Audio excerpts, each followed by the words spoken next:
देखिए भैया, बात करते भैया लास्ट क्लास में मैंने आपको, ठीक है, ध्यान दीजिए, मैं थोड़ा स्टार्टिंग से बता रहा हूं क्योंकि काफी सारे टॉपिक है, ठीक है। मैंने आपको बताया था भैया हुक्स लॉ। हुक्स लॉ, और इस हुक्स लॉ में हो जाएगा, आप काफी दूर तक आ जाओगे, टेंशन मत ले। इस हुक्स लॉ में मैंने बताया था कि जो एक्सटेंशन होता है, एक्सटेंशन या कंप्रेशन, कंप्रेशन जो होता है वो लोड या फोर्स के डायरेक्टली होता है, लेकिन with in elastic limit. Elastic limit वो लिमिट होती है जहां तक बॉडी अपने आप को क्या करती है, रिफॉर्म कर सकती है, डिफॉर्मिंग फोर्स हटाने के बाद। ठीक है, ये था। उसके बाद मैंने मॉडिफाइड फॉर्म कराया था, ठीक है। अच्छा, इसका अगर ग्राफ बनाया था तो एक्सटेंशन या, और भाई प्लीज बोलिए मत, सॉरी, फोर्स और,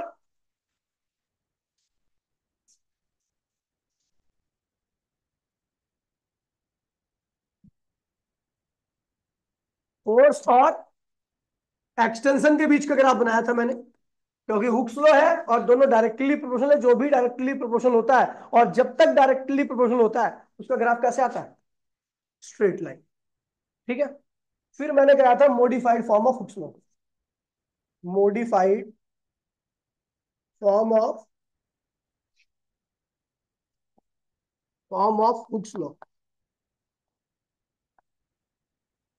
भाई आवाज आ रही है पीछे से, ध्यान रखना, बोलिए मत प्लीज। मॉडिफाइड फॉर्म में हमने क्या किया था कि एक्सटेंशन या कंप्रेशन की जगह पर हमने रिलेटिव चेंज लिया था। क्या लिया था, क्योंकि एक्सटेंशन और कंप्रेशन भी चेंज ही होते हैं। रिलेटिव चेंज को हम क्या कहते हैं भैया, स्ट्रेन। क्या कहते हैं, स्ट्रेन। और लोड या फोर्स की जगह पर हमने deforming force per unit area लिया था, जिसको हम क्या कहते हैं भैया, स्ट्रेस कहते हैं। ठीक है। तो विद इन इलास्टिक लिमिट,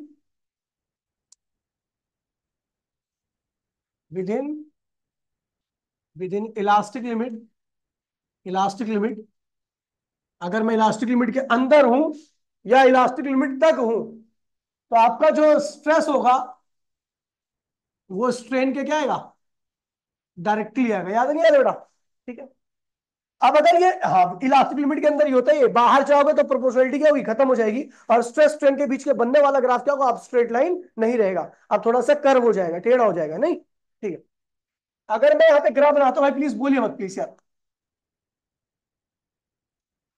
अगर मैं यहाँ पे ग्राफ बनाता हूँ किसके बीच का, स्ट्रेन, स्ट्रेन और स्ट्रेस के बीच का, तो ग्राफ कैसे आता है, स्ट्रेट लाइन जाता है। कैसे आता है, ठीक है बेटा, ये याद होगा, ठीक है। लेकिन इलास्टिक लिमिट तक ही होता है ये मामला। अच्छा, अगर मैं इसके स्लोप की बात करूं तो ये इसका स्लोप है। ये क्या हो गया, परपेंडिकुलर। परपेंडिकुलर किसके पैरेलल है, स्ट्रेस के, तो ये क्या होगा, परपेंडिकुलर, खुद स्ट्रेस हो गया। और बेस किसके पैरेलल है, स्ट्रेन के, तो बेस क्या हो गया, स्ट्रेन हो गया। क्या हो गया, स्ट्रेन हो गया। कोई दिक्कत तो नहीं है। अब देखिए इस प्रोपोर्शनलिटी से, अच्छा, ये ध्यान रखना भैया, परपेंडिकुलर कौन है, स्ट्रेस, और बेस कौन है, स्ट्रेन। अब एक चीज देखिए यहां पर, कि आपको पता है इस प्रोपोर्शनलिटी साइन को हटाना भी पड़ेगा। तो यहां पर जो आपका स्ट्रेस है वो ई टाइम्स क्या होता है, स्ट्रेन के। ई क्या है, मॉडुलस ऑफ इलास्टिसिटी। अलग अलग बॉडी का मॉडुलस ऑफ इलास्टिसिटी क्या होता है, अलग अलग होता है। जिसका ज्यादा होता है उसकी इलास्टिसिटी क्या होती है, ज्यादा होती है। अगर मैं उस बॉडी को डिफॉर्म करता हूं, यानी उसकी शेप को चेंज करता हूं, तो अपने आप को रीगेन कर लेती है पूरी तरीके से। ठीक है। तो ये क्या, मॉडुलस ऑफ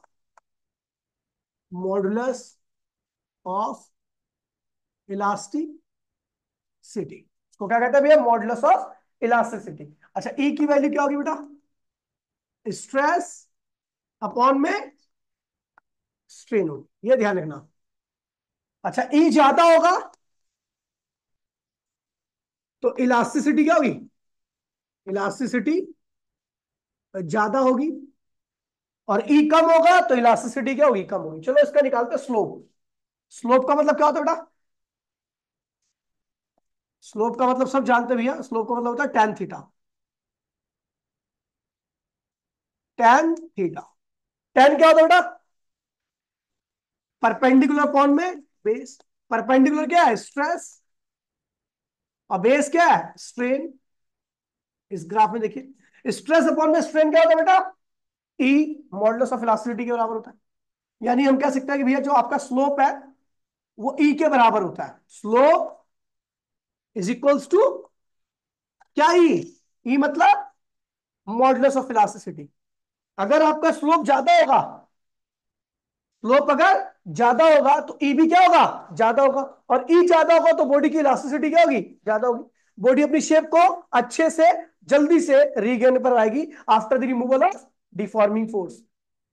अगर ई कम होगा, स्लोप कम होगा, ई कम होगा, तो डिफॉर्मिंग फोर्स हटाने के बाद बॉडी अपनी शेप को अच्छे से और पूरी तरीके से रीगेन नहीं कर पाएगी। ठीक है, तो भैया स्लोप ज्यादा, तो नोट में ध्यान रखना, नोट में ध्यान रखना, slope is directly equal to क्या आ रहा है? ई आ रहा है।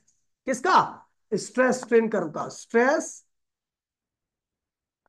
स्ट्रेस स्ट्रेन ग्राफ का जो स्लोप होता है वो ई के डायरेक्टली होता है। अच्छा, मैंने यहाँ पे ग्राफ बनाया था, आपको याद होगा, ये स्ट्रेस है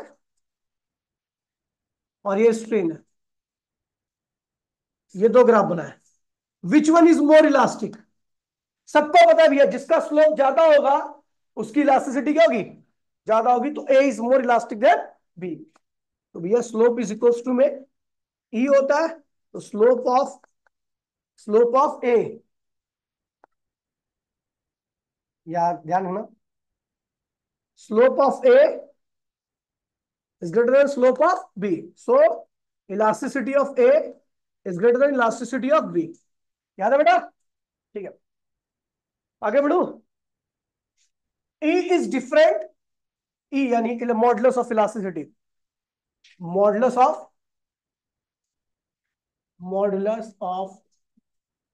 elasticity is different for different material.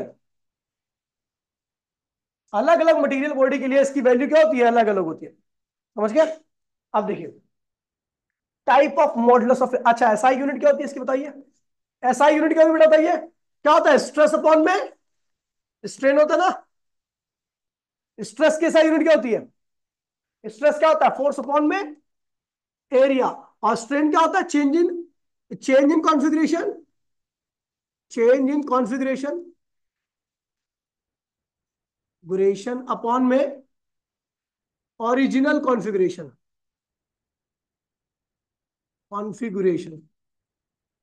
अगर मैं बात करूं तो ऊपर नीचे यहां पर भी कॉन्फ़िगरेशन है, यहां पर भी कॉन्फ़िगरेशन है, तो ये दोनों यूनिट एक दूसरे क्या करती है? कैंसिल कर देता है। ठीक है भैया, तो फोर्स की यूनिट क्या होगी बेटा? न्यूटन। एरिया की क्या होगी? Meter square. नीचे वाली कोई यूनिट, ये यूनिट लेस होता है, अगर आपको याद होगा तो। याद है?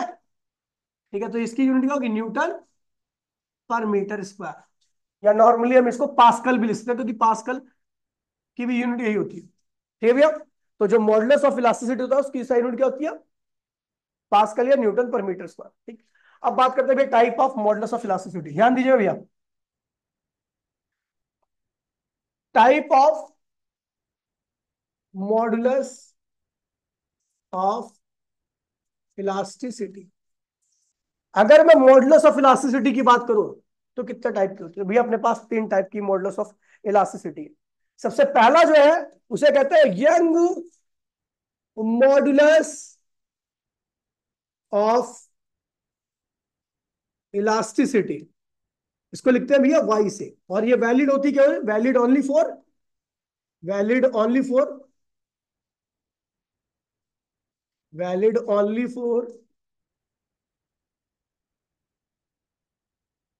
सॉलिड। केवल सॉलिड के लिए ही वैध होती है। मैं गैस की बात करूं, मैं लिक्विड की बात करूं, उनके लिए वैध नहीं है। दूसरा, bulk modulus of elasticity. Bulk modulus, भैया मॉडुलस ऑफ मतलब ये एक तरह से इलास्टिसिटी को ही बता रही है, ये ध्यान रखना। चाहे वो यंग मॉडुलस हो, चाहे वो बल्क मॉडुलस हो, चाहे आखिरी वाला मॉडुलस हो, ये सब किसके बारे में बताएंगे? इलास्टिसिटी के बारे में ही बताएंगे। ठीक है, और किसी के बारे में बात नहीं कर रहे। हाँ, बस दूसरे अलग अलग चीजों पे अप्लाई होते हैं और अलग अलग तरीके से अप्लाई होते हैं। बाकी ये इलास्टिसिटी को बताएंगे। इलास्टिसिटी का मतलब बॉडी को डिफॉर्म करने के बाद रीगेन करने की क्षमता। समझ गए? बल्क मॉडुलस ऑफ इलास्टिसिटी, इसको लिखते हैं बेटा बी से, बी से लिखते हैं, ठीक है। और ये वैलिड ओनली फॉर, देखिए इसमें हम यंग मॉडुलस वाली में हम बॉडी की लेंथ को चेंज करते हैं। क्या करते हैं? बल्क मॉडुलस वाली में हम बॉडी के वॉल्यूम को चेंज करेंगे। किसको करेंगे? इसलिए इसका नाम दूसरा है। तो वैलिड किसके लिए होगा बताइए? किसका वॉल्यूम चेंज कर सकते हो? वैलिड ओनली फॉर, किसका चेंज कर सकते हो वॉल्यूम? लिक्विड एंड सॉलिड का वॉल्यूम नहीं चेंज कर सकते, लिक्विड एंड गैस, इन दोनों का ही वॉल्यूम चेंज कर सकते हो। इसलिए बल्क मॉडुलस हमेशा लिक्विड और गैस के लिए ही पढ़ा जाता है, ठीक है। तीसरा, शेयरिंग मॉडुलस, शेयरिंग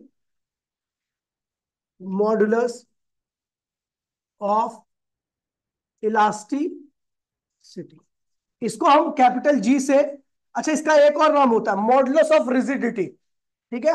अब बताता हूं आपको इसका मतलब क्या है। मॉडुलस ऑफ रिजिडिटी, इसको लिखते हैं भैया हम कैपिटल जी से, ठीक है भैया। Valid only for, valid, rigid कौन होता है? वैलिड ओनली फॉर कौन होता है? सॉलिड। तो किसके लिए वैलिड होता है? केवल सॉलिड के लिए, ठीक है भैया। अब देखिए सुन लीजिए, अब इसमें करते क्या है? इस वाले में तो लेंथ को चेंज करते हैं। इसमें क्या करते हैं? लेंथ को चेंज करते हैं इस मॉडुलस में। जो जल्दी से लेंथ को गुड़िया रुक जा, जो जल्दी से और अच्छी तरीके से अपनी लेंथ को गेन करेगा उसका यंग मॉडुलस क्या होगा? ज्यादा अच्छा होगा, उसकी मॉडुलस ऑफ इलास्टिसिटी क्या होगी? ज्यादा होगी। मैं बात करता हूं बल्क मॉडुलस की, तो बल्क मॉडुलस में बॉडी का वॉल्यूम चेंज करते हैं। जिसके अंदर ज्यादा चेंज आता है उसका बल्क मॉडुलस क्या होता है? कम होता है। जिसके अंदर कम चेंज आता है उसका बल्क मॉडुलस क्या होता है? ज्यादा होता है। जिसके अंदर कम चेंज आएगा उसका बल्क मॉडुलस ज्यादा, जिसके अंदर कम चेंज आएगा उसका बल्क मॉडुलस कम। अगर मैं सॉलिड की बात करूं तो सॉलिड का बल्क मॉडुलस क्या होता है? इनफाइनाइट होता है। क्या होता है? लेकिन गैस का बल्क मॉडुलस सबसे कम होता है क्योंकि उसका वॉल्यूम आप सबसे ज्यादा चेंज कर सकते हो। अच्छा इसमें क्या करते हैं? इसमें सॉलिड ही होता है, बस सॉलिड के बॉटम को हम फिक्स करके ऊपर से फोर्स लगाते हैं। जो सॉलिड बॉटम से फिक्स करने के बाद ऊपर से फोर्स लगाने के बाद टेढ़ा हो जाता है उसकी रिजिडिटी क्या होती है? कम होती है। अब बॉटम से फिक्स कर दिया मैंने इसको, ये सॉलिड है, इसको आपने बॉटम से फिक्स कर दिया और यहां पे फोर्स लगाओ, जो टेढ़ा हो गया ये तो मूव नहीं कर सकता ना यहाँ से। जो टेढ़ा हो गया उसकी रिजिडिटी क्या होती है? कम होती है। लेकिन जो कम टेढ़ा हुआ उसकी रिजिडिटी क्या होगी? ज्यादा होगी। तो ये तीन तरीके के मॉडुलस ऑफ इलास्टिसिटी है। हम सबसे पहले पढ़ने जा रहे हैं यंग मॉडुलस, सबसे मेन मॉडुलस है ये, ठीक है भैया। कोई दिक्कत तो नहीं है? ओ माय शैतान, अबे रुक जा, अभी लिख लेना, रुक जा थोड़ी, रुक, अभी लिखवा दूंगा, टेंशन मत ले। तेरे फेवरेट कलर से कर रहा हूँ बेटा, भतीजे, गुलाबी कलर, ठीक है। तो भैया बात कर रहे हैं young modulus of elasticity, young modulus of elasticity. करते क्या बेटा इसमें बताइए जरा, मैंने बताया था अभी, किसको किसको याद है? इसमें हम लेंथ चेंज करते हैं। क्या करते हैं? लेंथ चेंज करोगे तो बेटा कौन सा स्ट्रेन आएगा? अबे स्ट्रेन, लॉन्गिट्यूडनल स्ट्रेन, कौन सा आएगा? और लेंथ चेंज करने के लिए आप जो दो स्ट्रेस का इस्तेमाल करते हो, एक लेंथ बढ़ाने के लिए, एक लेंथ घटाने के लिए, जो दो स्ट्रेस का इस्तेमाल करते हो उन दोनों स्ट्रेस का नाम है टेंसाइल और कंप्रेशनल। लेकिन और टेंसाइल और कंप्रेशनल स्ट्रेस को कंबाइन करके एक अलग नाम दिया गया है, हम कहेंगे उसको नॉर्मल स्ट्रेस। क्या कहेंगे उसे? ध्यान दीजिए भैया, यहां पर नोट लिख देता हूं, नोट लिख देना कि टेंसाइल स्ट्रेस और कंप्रेशनल स्ट्रेस को, और कंप्रेशनल स्ट्रेस को, स्ट्रेस हम हम नॉर्मल स्ट्रेस भी कहते। ये ध्यान रखना भैया, टेंसाइल स्ट्रेस की बात की जाए या अब क्या है ये, टेंसाइल स्ट्रेस की बात की जाए या नॉर्मल स्ट्रेस की बात की जाए, दोनों को एक साथ हम यूज करते हैं और दोनों को हम नॉर्मल स्ट्रेस कह सकते हैं। ठीक है भैया, आगे बढ़े। चल,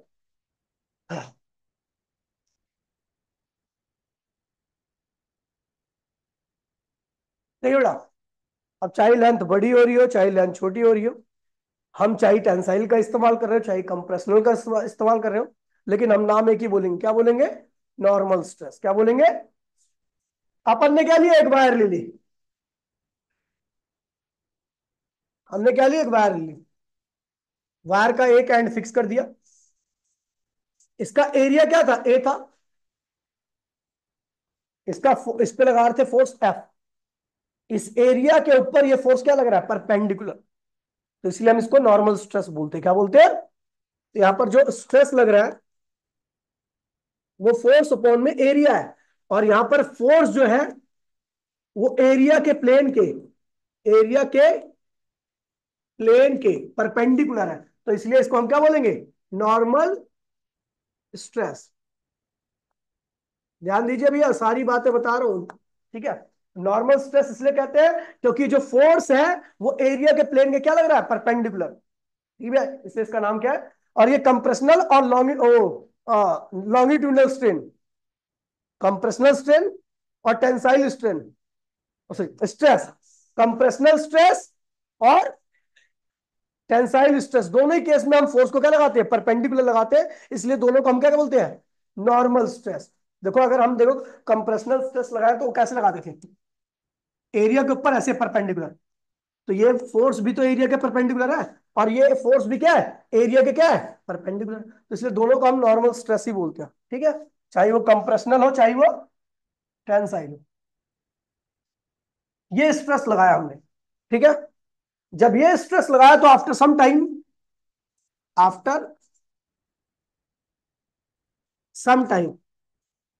ध्यान दीजिए भैया, इसकी लेंथ क्या होगी,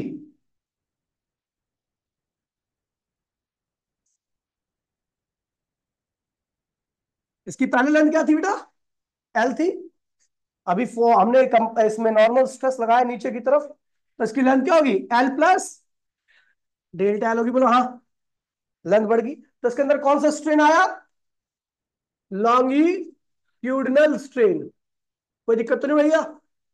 और लॉन्गिट्यूडनल स्ट्रेन क्या होता है, चेंज इन लेंथ अपॉन में, तो लेंथ में चेंज कितना है, डेल्टा एल का, और ओरिजिनल लेंथ क्या है, एल, कोई दिक्कत तो नहीं है। अब भैया बाय हुक्स लॉ, ध्यान दीजिए भैया, by Hooke's law, Hooke's law क्या कहता है ना, क्या, ध्यान दीजिए भैया, हुक्स लॉ कहता है कि भैया जो स्ट्रेस होता है वो स्ट्रेन के क्या होता है, डायरेक्टली होता है, विद इन इलास्टिक लिमिट। यहां पर हम कौन सा स्ट्रेस इस्तेमाल कर रहे हैं, नॉर्मल स्ट्रेन, उसकी वजह से कौन सा स्ट्रेन आ रहा है, तो normal stress is directly equal to longitudinal strain. Normal stress का फॉर्मूला क्या होता है, फोर्स अपॉन में एरिया, ध्यान दीजिए भैया, और लॉन्गिट्यूडनल स्ट्रेन का फॉर्मूला क्या होता है, डेल्टा एल अपॉन में। इस प्रोपोर्शनलिटी साइन को हटाने के लिए हम एक कांस्टेंट का इस्तेमाल करें, क्योंकि यहाँ पर लेंथ बढ़ रही है, और लेंथ बढ़ तक जो मॉडुलस ऑफ इलास्टिसिटी यूज होता है वो कौन सा मॉडुलस ऑफ इलास्टिसिटी होता है, यंग मॉडुलस। क्या होता है, जैसे स्ट्रेस स्ट्रेन का डायरेक्टली था तो वहां पर प्रोपोर्शनलिटी साइन क्या है, केवल इलास्टिसिटी है, लेकिन यहां पर डेल्टा एल यानी लॉन्गिट्यूडनल स्ट्रेन और नॉर्मल स्ट्रेस एक दूसरे के डायरेक्टली है, तो यहां पर जो प्रोपोर्शनलिटी साइन आएगा वो क्या आएगा, यंग मॉडुलस ऑफ इलास्टिसिटी। क्या आएगा, क्योंकि यहां पर लेंथ बढ़ा रहे हैं, ठीक है। तो y की वैल्यू क्या होगी, F A delta L upon में एल, इसको सॉल्व कीजिए तो आएगा आपका F L A delta L, ये हो गया भैया आपका यंग मॉडुलस भैया का फॉर्मूला हो गया, ठीक है। ये यंग मॉडुलस का फॉर्मूला होता है, बहुत ज्यादा क्वेश्चन आते हैं, बहुत ज्यादा न्यूमेरिकल्स आते हैं इसके ऊपर, ठीक है, ध्यान रखना। अब एसआई यूनिट की बात करूं, different for, please, different for different material, जिसके लिए यंग मॉडुलस की वैल्यू ज्यादा होगी उसकी इलास्टिसिटी क्या होगी, ज्यादा होगी, उसको खींचोगे तो उसकी लेंथ में ज्यादा चेंज नहीं आएगा। और जिसके वाई की वैल्यू कम होगी उसकी इलास्टिसिटी क्या होगी, कम होगी। उसको खींचोगे तो उसके अंदर चेंज क्या आएगा, ज्यादा आएगा। वो ज्यादा अच्छा वायर नहीं है। Which one is more elastic, rubber और स्टील, बता दो। Steel is more elastic than rubber. क्यों? क्योंकि खींचने के बाद लेंथ में चेंज कहा जाता है, रबर के अंदर, और स्टील के अंदर चेंज कम आता है। इसका मतलब यंग मॉडुलस कितने आता है, स्टील का। और जब स्टील का खींच रही है तो ये ऐसी एकदम रबड़ की रोड दे दो, ऐसी स्टील की रोड दे दो, बता तू किसको आसानी से खींच लेगी, रबड़ की रोड को या स्टील की रोड को? रबर को खींच लोगे या स्टील को खींच लोगे आसानी से?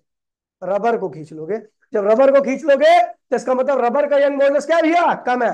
जो जल्दी खींच जाए उसका यंग मॉडुलस कम, जो खींचे ही ना उसका यंग मॉडुलस क्या होता है, ज्यादा। जिसका यंग मॉडुलस ज्यादा उसकी इलास्टिसिटी। इसलिए पुल वगैरह जो होते हैं वो हमेशा किसके बनाए जाते हैं, स्टील के। किसके बनाए जाते हैं? क्योंकि बार बार उसके ऊपर गाड़ी वगैरह का फोर्स लगता रहता है, स्ट्रेस लगता रहता है। और अगर उसका यंग मॉडुलस कम रहेगा तो उसकी लेंथ बड़ी जल्दी से बढ़ जाएगी और वो पुल क्या होगा, कुछ ही दिनों में ढह जाएगा। इसलिए यंग मॉडुलस ज्यादा होने की वजह से पुल वगैरह जो होते हैं वो स्टील के ही बनाए जाते हैं। रोप वगैरह जो होती है, ट्रेन की रोप देखी आपने, वो किसकी होती है, स्टील की, स्टील वायर की। क्योंकि उसका यंग मॉडुलस क्या होता है, बहुत ज्यादा होता है, उसकी लेंथ में चेंज बहुत कम आता है, इसलिए वो बहुत दिनों तक टिकाऊ ऐसे बने रहता है। ठीक भैया? क्लच व्लच की वायर देखी आपने, वो किसकी होती है, स्टील की होती है। ठीक है भैया? अगर रबड़ वबड़ की, हाँ, सस्ता काम कर लो भैया, बना लो रबड़ की, एल्यूमिनियम की, 2 दिन में ही क्या होगी। समझ गए भैया? ब्रो इधर देखो, ठीक है, different for different material. Y ज्यादा तो इलास्टिसिटी ज्यादा, वाई ज्यादा तो इलास्टिक यंग मॉडुलस।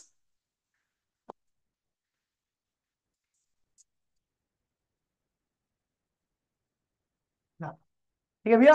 वाई कम तो इलास्टिसिटी कम। समझ गए भैया? अब एक क्वेश्चन, अच्छा एसआई यूनिट की बात करूं, तो एसआई यूनिट ऑफ वाई क्या होगी, एसआई यूनिट ऑफ वाई। तो भैया ई की एसआई यूनिट क्या थी?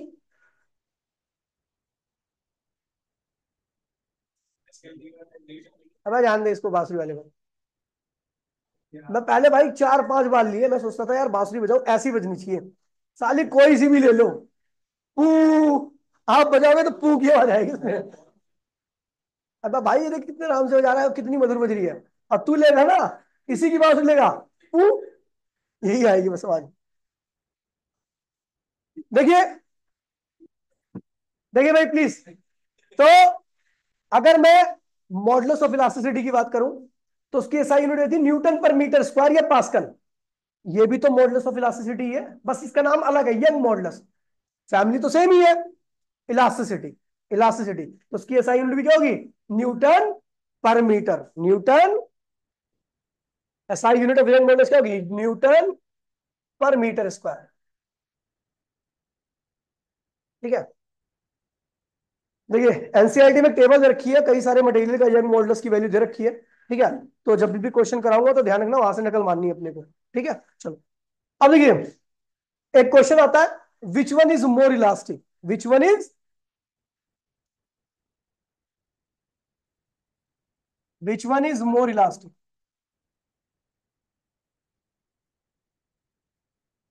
इलास्टिक, रबर और स्टील। ठीक है? ये ध्यान रखना, क्वेश्चन है, ये 3 नंबर का क्वेश्चन है, मैं गारंटी ले रहा हूं कि ये सरकारी स्कूल में आएगा ही आएगा, 3 मार्क्स का। 3 नंबर का क्वेश्चन है, प्राइवेट में भी आ सकता है, कोई दिक्कत नहीं है, लेकिन अच्छा क्वेश्चन है। सोल्यूशन, इसमें क्या बोल रखा है, तो मतलब ये डायग्राम दे रखा है, इसकी लेंथ एल है, इसका एरिया क्या है, ए है,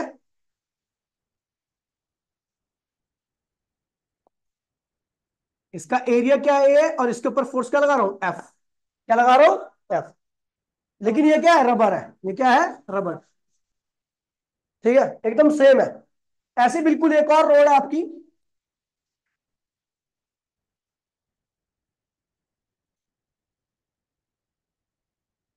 इसका एरिया क्या है, ए है, इसके ऊपर भी फोर्स क्या लगा रहा हूं, एफ लगा रहा हूं, इसकी लंबाई क्या है, एल है, और ये क्या है, स्टील है।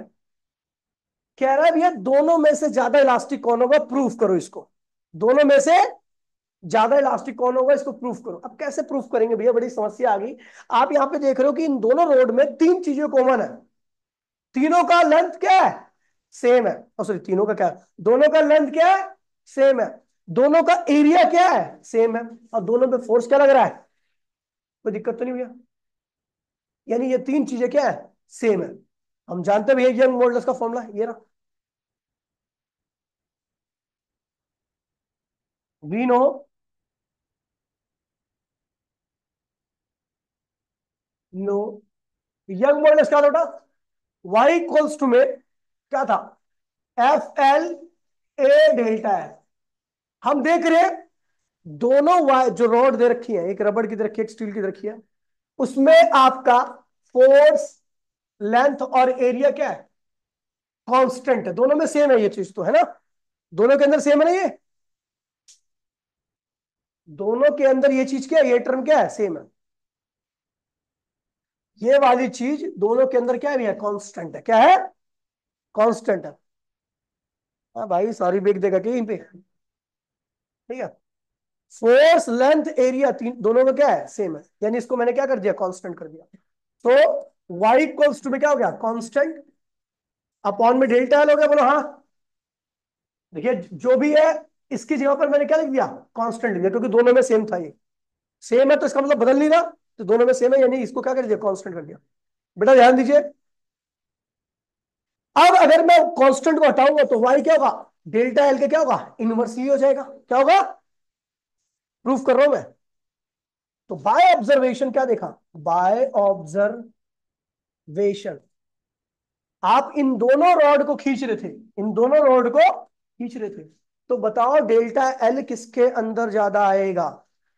सब कुछ सेम है, फोर्स दोनों पे सेम लगा रखा है, लेकिन आप देखोगे लेंथ किसकी ज्यादा बड़ी, रबड़ के अंदर बड़ी। तो रबड़ के अंदर क्या हुआ, by observation delta L of रबड़ is much much greater than, रबड़ के अंदर जो लेंथ में चेंज आया उसे डेल्टा एल से लिख रहा हूं, वो क्या बहुत ज्यादा है किसके, डेल्टा एल ऑफ स्टील। यानी रबड़ के अंदर बहुत ज्यादा चेंज आएगा उसकी लेंथ में, और स्टील के अंदर बहुत कम चेंज आएगा। जब ज्यादा चेंज आएगा तो जिसके अंदर डेल्टा एल ज्यादा, उसका यंग मॉडुलस कम, और जिसका यंग मॉडुलस कम उसकी इलास्टिसिटी कम। जिसका डेल्टा एल ज्यादा, उसका यंग, सॉरी, जिसका यंग डेल्टा एल कम, उसका यंग मॉडुलस क्या होगा, ज्यादा, इनवर्सली है ना। और जिसका यंग मॉडुलस ज्यादा उसकी इलास्टिसिटी भी क्या होगी, ज्यादा। तो ये देखिए, सो young modulus of steel is much greater than young modulus of rubber। ये क्या है, मोर इलास्टिक, इलास्टिक, मोर इलास्टिक, और ये क्या है, लेस इलास्टिक। समझ गए? जिसका यंग मोल्ड रबड़ कम इलास्टिक होता है, प्रूफ कर दिया। जिसका यंग मोल्ड ज्यादा आएगा, स्टील का ज्यादा है, वो ज्यादा इलास्टिक, और वो क्या आएगा, कम आएगा। कोई दिक्कत तो नहीं हुआ? फिर एक टॉपिक है बहुत ज्यादा, बहुत इंपॉर्टेंट टॉपिक है भैया, इसे कहते हैं stress strain curve for metallic wire. ठीक है भैया, अब इसके ऊपर बहुत सारे क्वेश्चन पूछे जाते हैं, तो ध्यान दीजिए भैया, करान जा रहा हूं।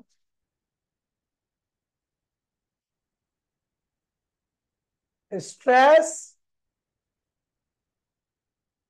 Stress strain curve for, curve for metallic और डक्टाइल वायर। मेटल, मेटल लिख दो चाहे डक्टाइल लिख दो, क्योंकि डक्टाइल तो मेटल ही होती है ना, नॉन मेटल तो नहीं होती। ठीक है भैया, उसका हम निकाल रहे हैं स्ट्रेस स्ट्रेन कर्व। तो देखिए भैया, कर्व बड़ा प्यारा आएगा।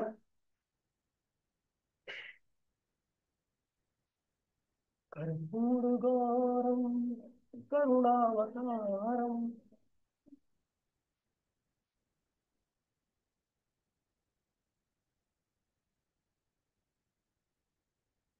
को सजा दूं, सजना है, सजना तेरे लिए, मेरा